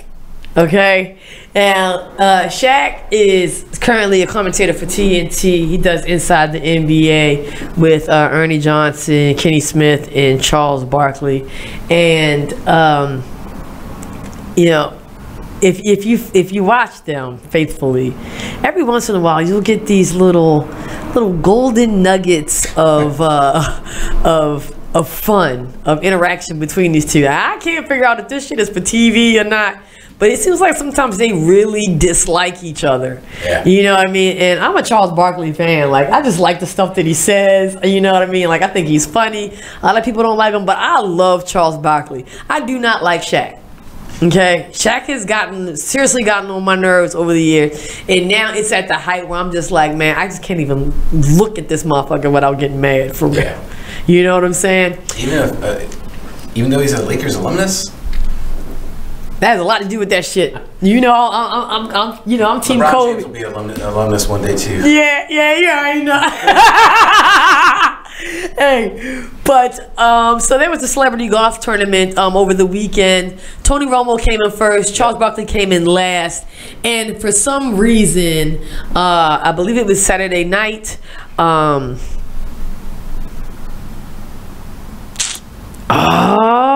Okay. Apparently, Shaq and Charles had some words prior to this incident, but Shaq was at a party Saturday night, and you know, he was basically trolling Charles Barkley at this party, and he had the whole entire party, like all of the people that were at the party, chanting "Barkley sucks." Really? At this party, yeah. Had the DJ play a special tune, and I think they even put on the wall "Charles Barkley sucks" and everything. And it's just like, dog, y'all not even doing any commentating right now together. Like, you know, why? I just don't understand why. What's the infatuation with Charles Barkley, with, you know, coming from Shaquille O'Neal? That's just lazy on Shaq's part, because I didn't like it, but at least that diss track he did live on Kobe was entertaining. Yeah. I mean, who goes to a party and starts telling everybody to shout out another man's name? Like, you sit at the party, you're supposed to be, you know, chilling with the girls or the guys, whatever have you. Got the bottles popping, probably got some weed up in the air and stuff, and you still thinking about Charles Barkley? I can guarantee you Charles Barkley was not thinking about you at that point in time, man. We all know in sports, the people that make superstar status have some ego. Yeah. Well, I don't know if there's too many people that got bigger ego than Shaq. Yeah, Shaq was definitely one of the biggest superstars in all sports. Yeah. For his time. And he's still got that ego. So, yeah, he's sitting there still fuming about Charles Barkley, apparently. Yeah. Well, you know, I mean, he's got some, you know, I don't know if it's like a competition thing, but he's got some pretty big shoes to fill or to compete with, man, because, you know, I mean, Charles not only does the NBA, but he is the face for the, you know, March Madness every year. You know what I'm saying? Like, commentating, commercials, you know what I'm saying? Like, so, you know, Shaq, you know, get over it, man. You know what I'm saying? Like, I mean, to me, there's just really no competition between him and Charles Barkley. I mean, hell, Charles Barkley's even won Emmys, dog. Like, yeah. You know what I'm saying? Maybe Shaq's just bitter that Uncle Drew didn't do too well at the box office. You gonna need a few more Shaq and the Fools to get an Emmy, bro. Okay, let me just tell you. All right, I got one more other like honorary booty huff, yo. Okay, we're gonna, and this will probably just roll us into the next segment for real, for real. We all know France won the World Cup. We all know that motherfuckers was up there partying like a mug yesterday, okay? And I don't know what it is about y'all when it comes to these sporting events to make y'all go ape shit. You know what I'm saying? But, yo, they were straight wild and out in France. Oh, yeah. 2 people died. What? Yes. Oh, I didn't see that. Yes. Yes. Yo, no one should ever get hurt or die celebrating their team winning. You know what I'm saying? Or celebrating a sporting event. Now, France be trying to act like we're savages, but I just don't know. You know what I'm saying? Like, that was crazy. Yeah. That was seriously crazy. I mean, and I know that them Europeans, they crazy about that football. You know what I mean? They crazy about their football. But, I mean, like, man, that was straight booty huff. That was straight Bush League, man. Nobody should be out there dying, celebrating their team's win. You know, France, if the Philadelphia Eagles can win a championship and no one in Philly... Huh, man? In that celebration, because we all know what a town Philly is. Huh, man? They are the worst, most ignorant fans on the face of this earth. And nobody died as a result of them winning the Super Bowl. Wasn't Philly like the first NFL stadium to have a jail in the stadium? Oh, yes. Yeah. Underneath the stadium. Underneath, not underneath the stadium. Because y'all are so damn ignorant. They put you underneath the stadium to contain you. But yeah, man, I mean, like, yo, France, come on, man. My heart goes out to y'all, man. Get it together, dog. Get it together. Roll some blunt, smoke some weed, man. Don't fight. You know what I mean? Don't put your hands on each other. I really don't know how the people died, but that was just crazy to me to read that today, this morning. It was wild. That was wild. All right, so you know, let's just keep it going with the World Cup. First of all, I want to pat myself. Wait a minute, hold up. I'm gonna pat myself on the back because I was able to predict France and Croatia going to the World Cup.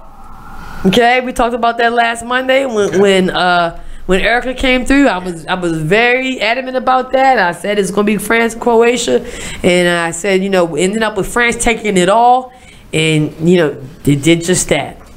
And I gotta give you props as well because I think you went with France. I went with France. And England though. Yeah. Okay, but you know, we're still a united front on France, and I believe you picked France to win. Did you? Not at like the very beginning of the World Cup. Yeah, but I'm saying like on Monday's show. Last Monday, yeah. Yo, let me clear that up too. I did not see France winning this whole entire thing. Like, I don't think anybody saw that coming. Well, but on the show with the guys, I think at the beginning of the World Cup, I think someone said they wouldn't be surprised if France won, but they weren't predicting it. Might have been Cameron. I don't know. Cameron, I don't know if you're out there, man. I'm gonna send you a text message in the AM. I gotta go back and watch that show. Yeah. If he did, then he gets all the props in the world, man. All the props in the world. And you know, from this World Cup, you know, when we have been introduced, we have become familiar with Mbappe, the French player. You know, the young boy that's 19. I mean, he, you know, kept it going, kept the momentum going all the way to the very end. I mean, even scored a World Cup goal, you know, in the finals. I mean, that's huge for someone at the age of 19. And you know, France was also one of the more diverse teams in the tournament, which I also thought was really cool and a lot of fun. So where were you when you watched the World Cup, Mark? Where the heck was I? It was Saturday, right? It was 11? Sunday. Right, because Erica was in Ocean City. I was in Atlantic City. What's up, Erica? What's up, baby? Where was I? I was at home with my son. Okay. And, like, we ran out and ran some errands and did some stuff. So yeah, we I didn't get to watch like every minute of it, but you know, I was keeping up when I could. But yeah, I was just running out and everything.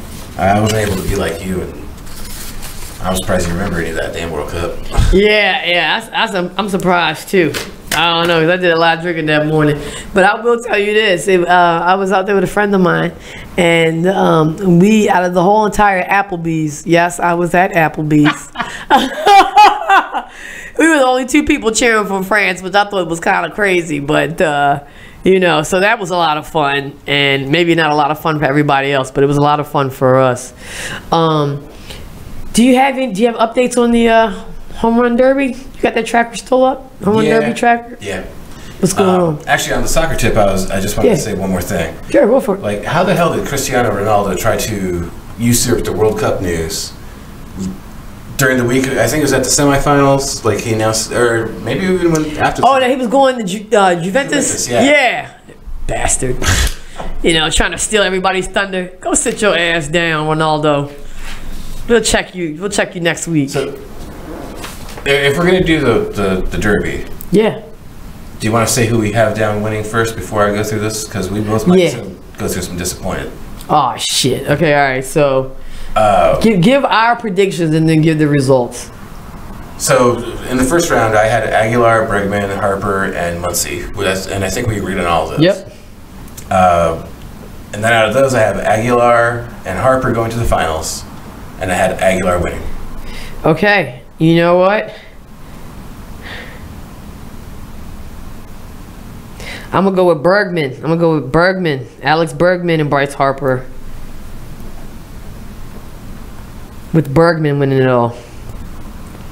Such a homer. Bergman. AL represent. You know, actually, before we even did this, like when I was just looking at it, I was like, Harper. That's who I had. Yeah. And then like when we were talking about it, I like totally changed up. Okay. Bregman is up right now. With 2 minutes left, he has 7 home runs. Schwarber went first, has 16. Oh, shit. So we're definitely going to keep up on that. Yeah.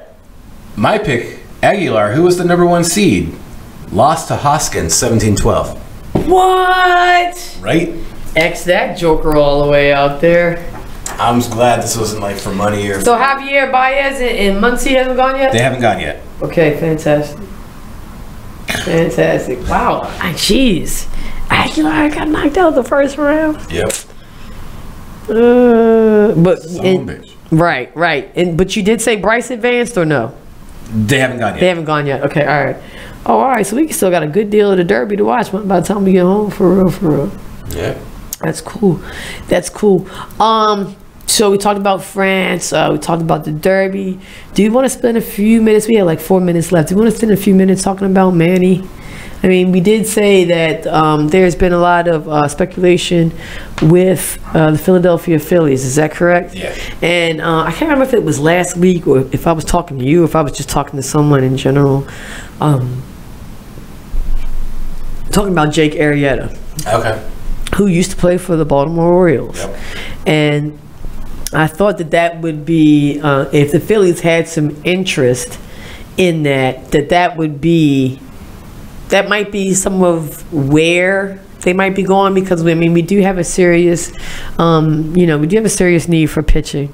They've been talking about promoting some guys from the minors.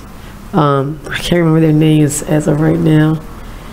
Gosh, there was one young kid. I mean, he looked like he was like 18 or 19 years old that they threw out there against the Yankees, and they just tore his little ass up. I can't remember what his name was, but I just kept saying bless his heart, because he just looked like a little boy out there amongst grown-ass men. You know what I mean? But just to have that, that name out there. I mean, like I said before, Jake Arrieta, that's a World Series winner, winning pitcher, and also has been, bringing a lot of veteran leadership to the Philadelphia Phillies, which I'm sure, the Orioles could benefit from as well, because they're bringing up a lot of young players. We got a lot of young talent on that squad.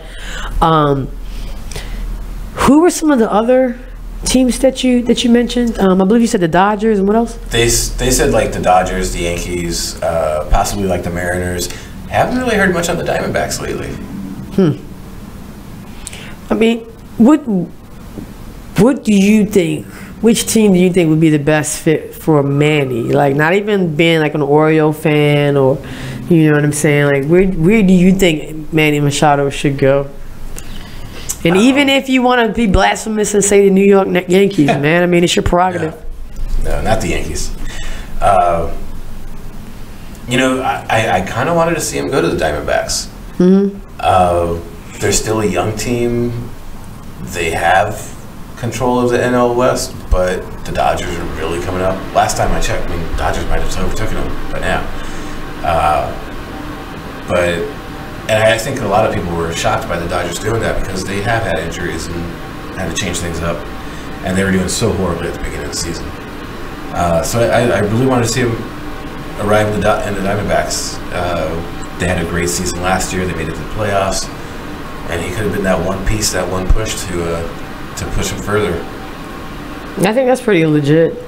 You know, I personally would like to have seen him go to the Dodgers if I had my pick. I mean, he's kind of, to me, Manny Machado is sort of he's dangerously close to being that like LeBron James status of the major league. Yeah. You know, he makes the plays. Everybody knows him, you know, and he's still fairly young. You know what I mean? And, you know, LA is that city. Yep. You know what I mean? That you get all the glitz, the glamour, you know what I mean? And I think, you know, Manny Machado would benefit from, you know, from not only a team that is going to be in contention or that can really compete for the World Series, but just that whole atmosphere as well. You know, Manny Machado really isn't one to really be out there like that. You know what I'm saying? Like, we didn't really see him out. You know, well, I haven't really seen him out at any bars in Canton or Fells like I would see Sidney Ponson getting drunk. You know, former pitcher Sidney Ponson getting drunk. You see him getting drunk down in Fells Point, Federal Hill every other weekend, Joe. But you really haven't seen Manny Machado like really out there. He's really not that flashy type of person. We got the music? No, but it's not. All right, well, look, we got to cut to commercial break any damn way. So when we come back, we're going to wrap this show up and finish talking about Manny. Just a bit outside.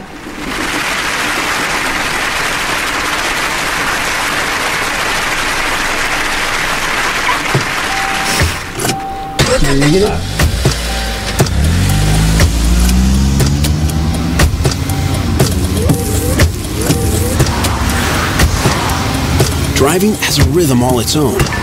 Don't wreck it with a text. Before you get behind the wheel, silence your phone. Or better yet, designate a texter. For more text-free driving tips, visit StopTextStopWrecks.org. Brought to you by the Ad Council and the National Highway Traffic Safety Administration. Green light. Hey, girl. School zone. I'm getting hungry. Car changing lanes. You want to meet me for pizza? Stop sign. Intersection clear. Yeah, street. Pizza sounds good. Ballin Street? Girlin Street! It's hard to concentrate on two things at once, like texting and driving. Stop the text, stop the wrecks. How will you stop texting and driving? Tell us at StopTextStopWrecks.org. Brought to you by the National Highway Traffic Safety Administration and the Ad Council. Hi, I'm LeVar Burton, and I'm proud to be a book person. How do I choose a book? Sometimes it's the cover, sometimes it's the title. I guess I'm pretty visual. If a book's really impressing me and the writing is really good, I will peek and see what the last paragraph is. Because the endings of books should rock you. I am a book person, and if you're a book person too, read to a child and spark a lifetime of ambition. Join me at bookpeopleunite.org because reading is fundamental. A public service announcement brought to you by Reading is Fundamental, Library of Congress, and the Ad Council. Green light. Hey, girl. School zone. I'm getting hungry. Car changing lanes. You want to meet me for pizza? Stop sign.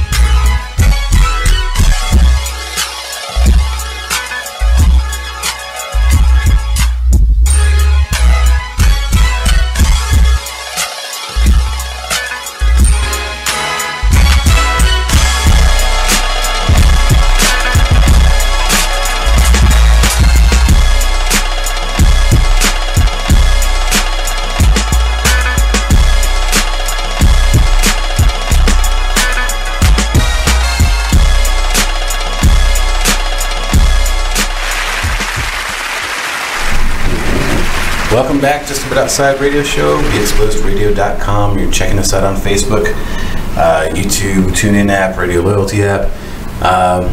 Just like we always say, like, it goes by so damn fast. Now it's time to say goodbye to all my Jabbo friends. So, update on the home run derby. Schwarber had 16, Bregman 15. God diggity dang! He tried. He valiantly came back, but just fell up short.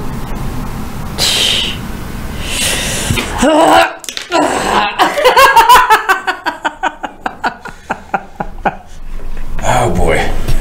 I think Baez and Muncy are up next, but they don't have any updates on it yet. All right, no worries, no worries. Yo, it's always a good time with you guys. You know how we end the show. We like to end it on a good note. I believe Mark has a feel-good story for us this week. Let's hear it. Former NFL running back Isaiah Piad, P-E-A-D. Okay. I don't know. In the 2012 NFL Combine, he ran a 4.47 second 40. He spent 5 years in the NFL as running back, and then November 12th, 2016, he lost his left leg after his 2011 Cadillac hit a divot on the freeway, spun off a guardrail, and tumbled at least 40 feet down an embankment. He qualified for NFL pension, so that's good. He's taken care of. After that, he started his own trucking company based out of his hometown in Columbus, Ohio. Really? And had a son born a week after the accident. He hasn't let this stop him. He has a prosthetic, and now he's training for the 2020 Paralympic Games in Tokyo as a sprinter in the physical impairment classification category. Wow. Right? Wow. Now that is really amazing. I mean, what is it Jimmy V said?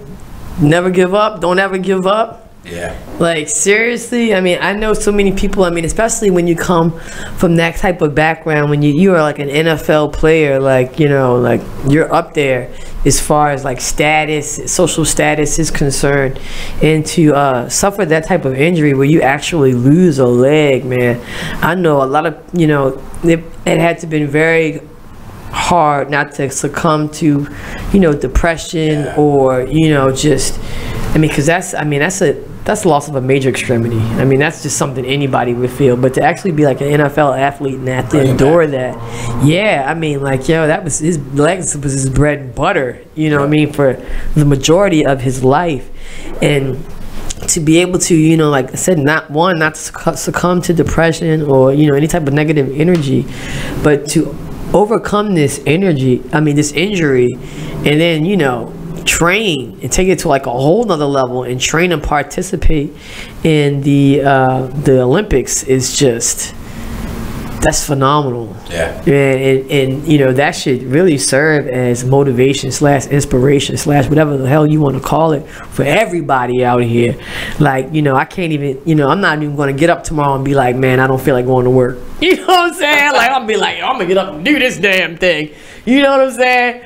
But yeah, man. So that's just about great story, Mark. Thank you so much. But you guys, that's just about all the time that we have for tonight. Time flies when you're having fun.